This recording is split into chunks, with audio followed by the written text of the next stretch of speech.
Missing human ship reappears, and it's carrying impossible technology. Part 1. The Return. Commander Maya Chen jolted awake as her neural implant buzzed with an urgent priority alert. The clock on her wall display read 2:17. In 15 years of service with the Terran Space Command, middle-of-the-night alerts had never brought good news. "Chen here," she croaked, her voice still thick with sleep. "Commander, this is operations. Admiral Wallace has called an emergency briefing in 10 minutes. Priority Alpha." Chen was instantly alert. "Alpha, what's happened?" "The Admiral will brief you personally, ma'am. Secure conference room 3. 8 minutes later, Chen strode into the conference room to find it already filled with high-ranking officers and civilian specialists. The tension in the air was palpable. Admiral Wallace stood at the head of the table, his weathered face drawn into tight lines. "Now that Commander Chen has joined us, we can begin," Wallace said. "At 1:42 this morning, our deep space monitoring station at Europa detected an anomaly at the edge of the solar system. 17 minutes later, we confirmed the impossible." He gestured to the main display screen where a ship floated against the backdrop of stars. Chen's breath caught. "That's the Horizon." "Yes," Wallace confirmed. "The TSC Horizon has returned after 6 years." The room erupted in murmurs. The Horizon, Earth's most advanced exploration vessel, had disappeared without a trace while investigating a spatial anomaly near Alpha Centauri. All 103 crew members had been declared dead after an exhaustive 2-year search found nothing. "That's not possible," said Dr. Amara Okafor, the head of Xenophysics. "No ship could survive that long without resupply, and the Horizon was reported destroyed." "The ship's identification codes match perfectly," Wallace said, "and scans show the vessel is not only intact but appears to be fully powered. However, there's more." He nodded to a nervous-looking analyst who stepped forward. "The ship's external configuration is the same, but our scans show anomalies, internal structures that don't match any known design, energy signatures we can't identify, and..." The analyst hesitated. "Only one life sign aboard." Chen felt a chill run down her spine. One survivor after 6 years. Admiral Wallace turned to her. "Commander Chen, you were part of the original Horizon mission design team. I'm putting you in charge of a boarding party. Find out what happened to that ship, who or what is still alive in there, and whether it poses any threat to Earth." 6 hours later, Chen stood in the ready room of the Rapid Response Vessel Harrier with the 5 specialists she'd selected. Security Chief Thomas Rodriguez, Xenobiologist Dr. Sarah Kim, Engineer Raj Patel, Medical Officer Dr. David Nakamura, and Communications Specialist Zoe Washington. Full environmental suits with independent air supply. Chen instructed as they prepared to board. "We take no chances. The Horizon disappeared investigating something unknown and has returned, changed. Assume everything is potentially dangerous." The docking went smoothly, too smoothly, Chen thought. The Horizon's systems responded to their approach perfectly, as if the ship had just left dock yesterday, not vanished 6 years ago. As they stepped through the airlock, Chen felt the hair on the back of her neck stand up. The corridor lights worked normally. Life support was functioning, but something felt deeply wrong. "These walls," Paddle said, running a scanner over the corridor. "They look like standard alloy, but the molecular structure is evolving. It's like they're alive at the microscopic level." "Life signs?" Chen asked Dr. Kim. Kim checked her scanner. Still just one, coming from the bridge. Human, but with unusual readings. They moved cautiously through the ship. The crew quarters they passed were undisturbed, personal items still in place, as if the crew had just stepped out momentarily. The mess hall had trays of food, now desiccated to dust. Everything suggested a sudden abandonment. "Commander," Patel called from where he was examining a wall panel. "This isn't original equipment. I don't know what it is." Chen looked at what appeared to be a standard control panel, but the symbols glowing on its surface were unfamiliar. As Paddle reached toward it, the symbols rearranged themselves. "Don't touch it," Chen ordered. When they reached the bridge, the doors slid open without command. Inside, the standard control stations remained, but they were overlaid with unfamiliar technology that seemed to phase in and out of solid form. And in the captain's chair sat a figure in a Horizon uniform. The figure turned slowly. It was a man, gaunt but healthy-looking, with close-cropped gray hair and clear blue eyes that seemed to glow faintly from within. "Dr. Elijah Reed," Chen breathed, recognizing the Horizon's chief science officer. Reed nodded. "The modifications were necessary for me to survive the journey and to serve as the interface. I am still Elijah Reed, but I am also something more." He suddenly looked directly at Chen with an intensity that made her step back. "Everything is about to change, Commander. The architects have given humanity its future." Back on Earth, the Horizon was placed in a high-orbit quarantine zone as scientists and military officials debated what to do. Reed was moved to a secure facility for study, though Chen noted he offered no resistance, as if he had expected this reaction. She stood in the observation room with Dr. Okafor, watching through one-way glass as Reed sat calmly while a team of specialists ran tests. "His cells are manufacturing technology we don't understand," Okafor said. "Nanomachines that are rewriting him from the inside out. And the same is happening to the ship. The hull is transforming itself atom by atom." "Is it dangerous?" Chen asked. "Not directly, but—" Okafor hesitated. "The technology violates fundamental laws of physics as we understand them. Zero-point energy generation, gravity manipulation, even what appears to be limited manipulation of space-time itself." Chen felt a chill. "And the military wants to weaponize it." Okafor nodded grimly. "General Zhao has already assembled a team to reverse engineer everything. But there's something else." She lowered her voice. "Reed keeps talking about the others and how they're still with these architects, if the rest of the crew is still alive somewhere." That night, alarms blared throughout the facility. Chen rushed to Reed's quarantine room to find him standing in the center, surrounded by holographic displays that seemed to float in the air. Unlike the room's standard monitors, these projections showed cosmic maps, technical schematics, and strange symbols that shifted and moved like living things. "What's happening here?" Chen demanded. Reed turned to her, his eyes now pools of blue light. "I'm remembering more of what I need to show you. The architects are helping me remember." "The architects are nowhere near us," Chen said. Reed smiled. "Distance is an illusion to them. They exist partially outside what we call space-time." He gestured to one of the displays showing what looked like a blueprint for a device unlike anything Chen had seen. "These are gifts. Technology to help humanity prepare." Dr. Okafor rushed in, her eyes widening at the displays. "These are designs for— I don't even have words for what these could do. Energy production, disease elimination, gravity control." General Zhao entered next, flanked by armed guards.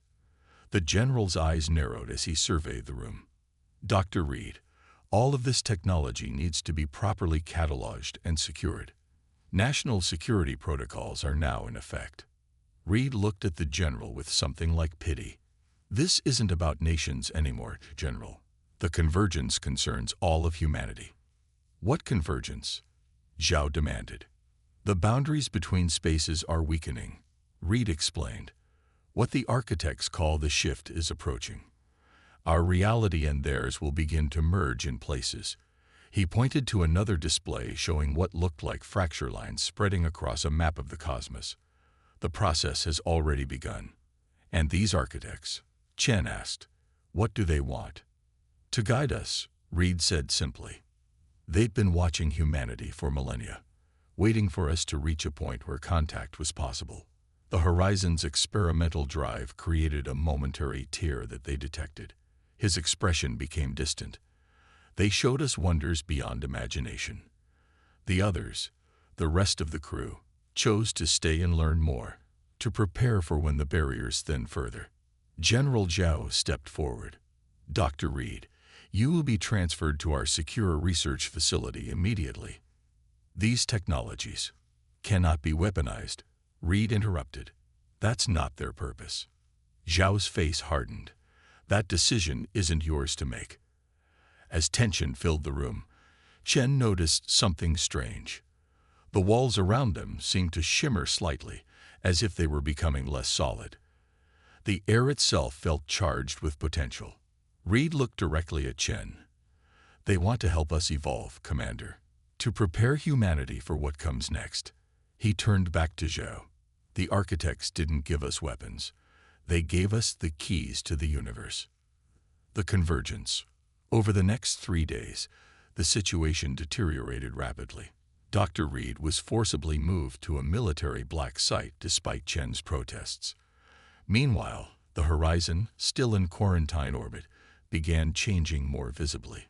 Its hull now rippled with patterns of light that defied analysis, and strange structures had begun emerging from its surface. Chen had been sidelined, officially on leave, but effectively under house arrest. She sat in her apartment, reviewing the little data she'd been able to smuggle out about Reed's transformation, when her secured comm unit, the one not issued by Space Command, lit up. "Commander," came Dr. Okafor's voice, tense with urgency. "Are you alone?" "Yes.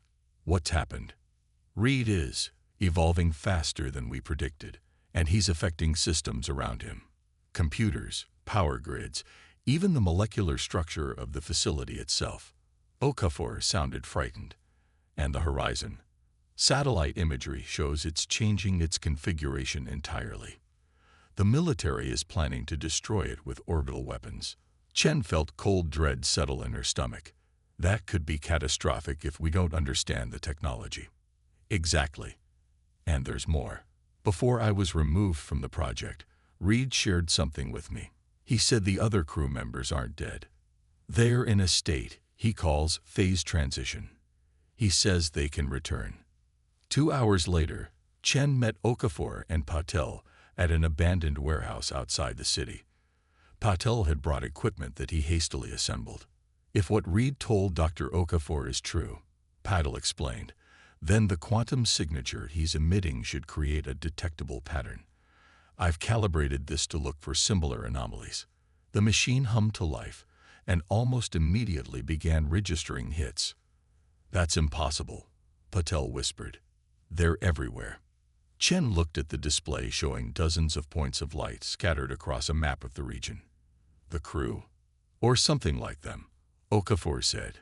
"Reed said they were between states, neither fully here nor there." Chen made a decision.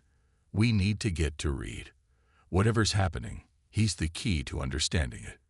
Breaking into a military black site would normally be suicide, but Patel's scanner led them to an unexpected discovery. The facility's perimeter sensors were already compromised, fluctuating in a pattern that matched Reed's quantum signature. "He's affecting the systems from inside," Patel said in awe, "creating blind spots." They slipped through during one such fluctuation, making their way to the central laboratory where Reed was being held. What they found stopped them in their tracks. Reed floated several feet above the floor, surrounded by swirling patterns of light and matter that seemed to fade in and out of reality. Military scientists lay unconscious around the room, alive, according to Okafor's quick check, but in some kind of induced sleep. "You came," Reed said, his voice now carrying strange harmonics. His body had changed. His skin now had a translucent quality, with patterns of light moving beneath the surface. "The architects said you would understand." "Understand what?" Chen asked. "What's happening to you?" "To the horizon." "Transformation," Reed replied. "The beginning of the convergence. The architects exist partially, in what you might call quantum probability states, all possibilities at once. They're teaching humanity to do the same." A console nearby flared to life, showing satellite imagery of the horizon. The ship had transformed into a structure that resembled a vast, geometric lattice that pulsed with energy. "The military is planning to destroy it," Chen said. Reed shook his head. "They cannot. It no longer exists entirely in this reality. He gestured, and the air before them shimmered, forming into a three-dimensional map of Earth. Across its surface, points of light pulsed in patterns similar to those they detected earlier. The crew of the Horizon, Reed explained. Their consciousness was distributed. They'd been preparing the way, subtly influencing key individuals around the world. Chen felt a chill. Influencing them to do what? To be ready. To help humanity survive the convergence. Reed's eyes now shone like twin stars. The barriers between realities have always been thinner than we realized. The architects exist in the spaces between, and they've watched countless civilizations rise and fall. But humanity is different. We have the capacity to adapt, to transcend our limitations. Alarms suddenly blared throughout the facility. On the display, they saw military ships approaching the horizon, weapons armed. "They're going to attack," Chen said. Reed looked almost sad. They fear what they don't understand. But it's too late to stop what's coming. On the screen, the military vessels fired their weapons at the transformed horizon. The energy beams and missiles seemed to pass through the structure without effect, as if striking a hologram. The horizon exists simultaneously in multiple states now, Reed explained. Like me, like the other crew members will soon. Suddenly, the points of light on the global map intensified, and Reed's body became almost painfully bright to look at. "What's happening?" Okafor asked, shielding her eyes. "The convergence begins," Reed said. "Watch." The horizon on the display began to pulse rhythmically, each wave sending out ripples of energy that spread across Earth's orbit. As the waves passed over satellites and space stations, they briefly flickered with the same strange patterns seen on the horizon's hull. Reed turned to Chen, his expression somehow both human and alien at once. "The architects don't want to conquer or destroy, Commander. They want to elevate. For billions of years, they've existed in a state of pure potential, experiencing all possibilities simultaneously. But they lack something that humans possess: creativity, passion, the drive to grow and change." On the screens around them, the ripples of energy from the horizon began reaching Earth's atmosphere, creating aurora-like effects visible even in daylight. "This is just the first stage," Reed continued. "The full convergence will take generations, but those who are ready, those who can adapt, will begin the transformation." The door to the laboratory burst open as General Zhao entered with armed soldiers. "Step away from that thing," Zhao ordered, pointing his weapon at Reed. "It's too late, General," Chen said, stepping between them. "Look at your screens. It's already happening." Indeed, the soldiers' tactical displays showed the spreading phenomenon, now affecting electronic systems worldwide. But instead of causing failures, the systems were optimizing, operating beyond their designed parameters. "What have you done?" Zhao demanded of Reed. "Given humanity its next evolutionary step," Reed replied calmly. "The architects recognized in us the potential to bridge the gap between states of being.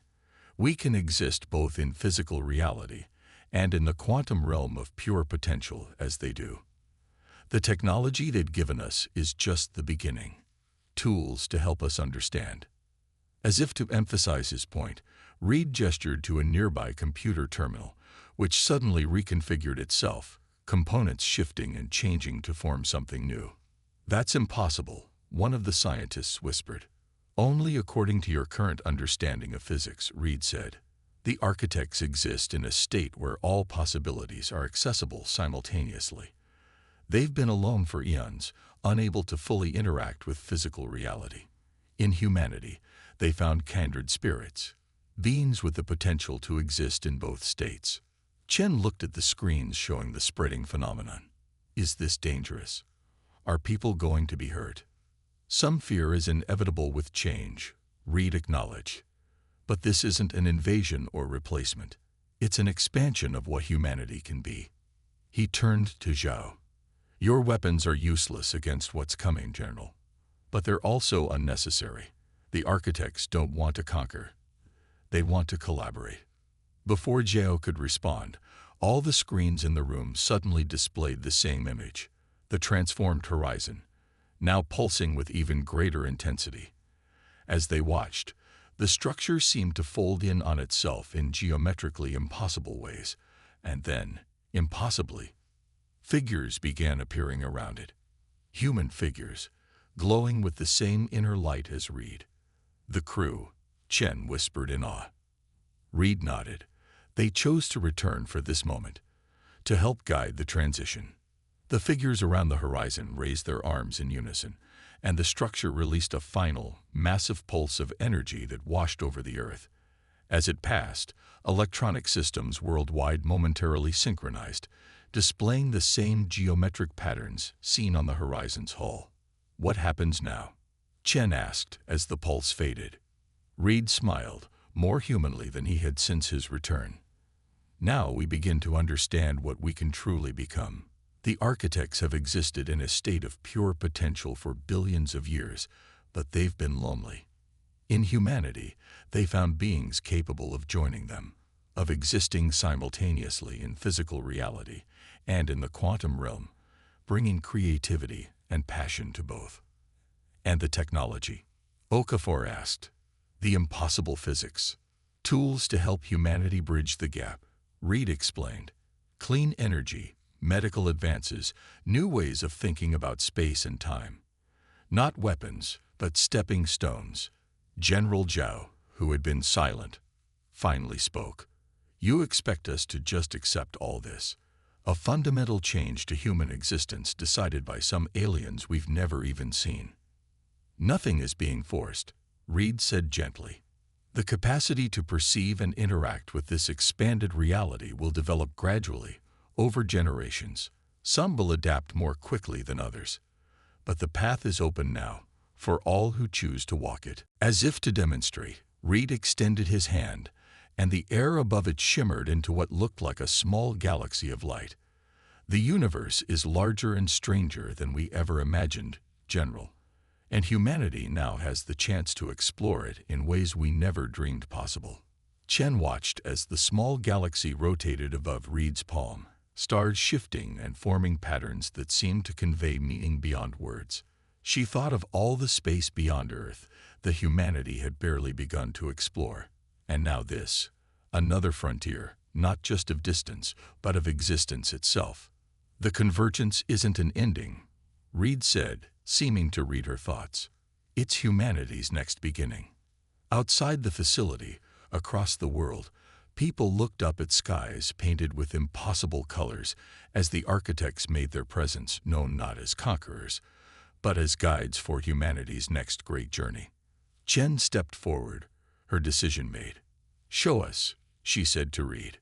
"Show us what we can become." Reed smiled, and the light within him seemed to brighten. "That," he said, "is exactly why the architects chose humanity. Not for what we are, but for what we dare to become."